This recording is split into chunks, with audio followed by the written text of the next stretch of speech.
तीन मछलियों की कहानी। बहुत पहले की बात है। तीन मछलियाँ एक ऐसे तालाब में रहती थीं जो बहुत खूबसूरत था। उन तीनों में बहुत गहरी दोस्ती थी और दिन भर तैरते हुए आपस में खेलते रहते थे।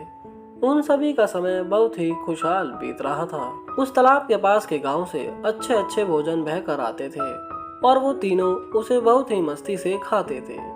अचानक एक दिन दो मछुआरे उसी तालाब की ओर से गुजर रहे थे और उन्होंने मछलियों को देखा। उन दोनों मछुआरों ने सोचा कि उस तालाब में बहुत सारी मछलियां होंगी और उन्हें पकड़ना चाहिए।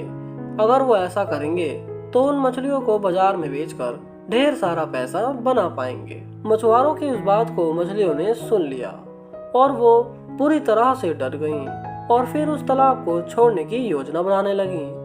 लेकिन उसमें जो तीसरी मछली थी वो बोलने लगी कि मैं इस तालाब को छोड़कर नहीं जाऊंगी, क्योंकि मेरा परिवार पिछले कई सालों से इसी तालाब में रह रहा है। दूसरी मछली भी तीसरी के ही साथ में उसी तालाब में रहने का फैसला किया, लेकिन पहली मछली कुछ ज्यादा ही डरी हुई थी और वो उस तालाब को छोड़कर एक छोटे से झील के अंदर चली गई। अब इस तालाब में सिर्फ दो मछलियां ही रह गई और दूसरे दिन वही मछुआरे एक बहुत बड़ा सा जाल लेकर उन मछलियों को पकड़ने के लिए पहुंचे।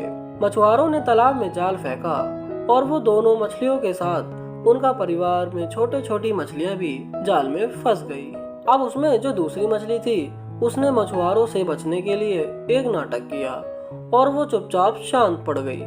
मछुआरों को लगा कि वो मर चुकी है, इसलिए उन्होंने ये बोलते हुए उस मछली को वापस तालाब में फेंक दिया कि हम मरे हुई मछली का क्या करेंगे।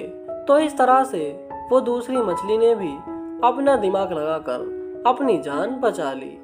तो दोस्तों, इस कहानी से हमें यह सीख मिलती है कि बुरे वक्त के समय हमें घबराना नहीं चाहिए, बल्कि शांत दिमाग से उस बुरे वक्त से निकलने के लिए उपाय सोचना चाहिए।